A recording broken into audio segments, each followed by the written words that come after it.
Incredible images out of South Florida's coastal areas following another round of king tides causing a flood of problems for homes and even businesses. This week the supermoon is to blame for it all, but South Florida is no stranger to high tide flooding and steps are being taken to fight it. We have team coverage for you right now. Derek Shore is live standing by in Miami Beach, but we begin with Local 10 News reporter Hatzel Vela with what precautions are being taken in Fort Lauderdale.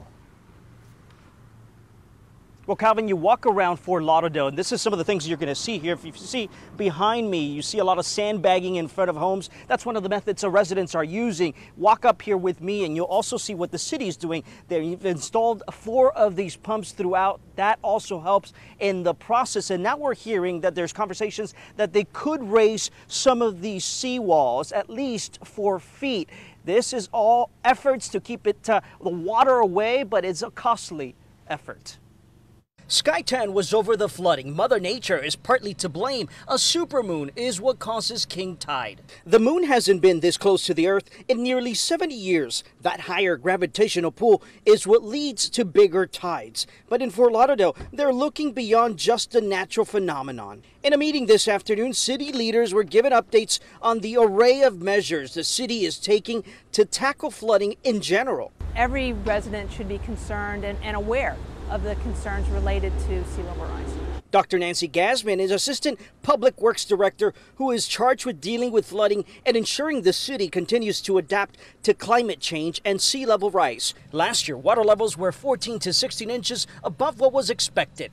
With 171 miles of storm water pipes, 8,000 catch basins, pumps need to be maintained and updated, and it could cost anywhere from $500 million to $1 billion over the next 10 years. It's every neighborhood over time that will potentially be impacted. I'm impacted, just walking outside of my front door. Josh Totoli is one of many Fort Lauderdale residents who's been dealing with the flooding. Today was no different. A solution, he says, will come down to dollars and cents. I think the best thing that we can do as homeowners is we can raise our seawalls. If we do that, it's our first line of defense. And at around 9:15 this evening, expect these pumps to start working. That is because when high tide is expected to arrive here in Fort Lauderdale. By the way, we've compiled a list, an informational list of things that you can learn about high tides and king tides. That's all on local10.com. For now, reporting live in Fort Lauderdale, Hatzel Vela, Local 10 News. Hatzel, thank you. Our team coverage continues now with a check on how Miami-Dade County is fighting the tide. Miami Beach also hit with flooding. Local 10 News reporter Derek Shore right there live. Well, not widespread flooding here in Miami Beach, but it has started to rain and we are starting to see some water collect on the roadways. Obviously not good as the tide starts to move in this evening. Elsewhere in the county, we saw plenty of water.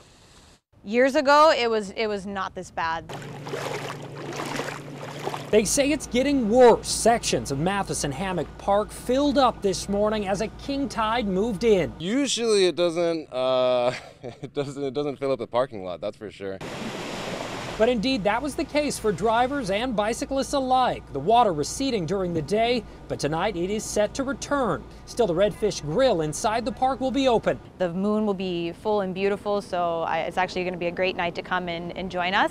We might close a little early just due to the tide rising again at 10. No matter who you ask, the higher tides are noticeable, including for this guy who brought a friend through the water to work using his truck. This is a king tide, this is the highest tide, whatever, but we never had this growing up. This is water level rise. Meanwhile, over in Miami Beach, it seems the city's pump and drainage system has been holding. Sandbags, however, are in place in some spots. And take a look at this, an octopus found swimming inside a flooded garage on West Avenue as a storm drain backed up. Could be underneath water in the next 30 years, so it is a concern. Residents here worried about sea level rise, the impact on businesses, humans, and wildlife. It looks like the water's going to come in, and it definitely scares some of us.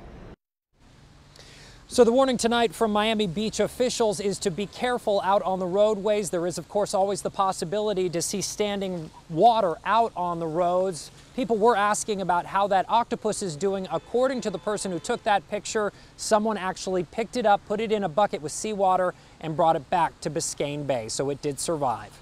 We're live in Miami Beach. Derek Shore, Local 10 News.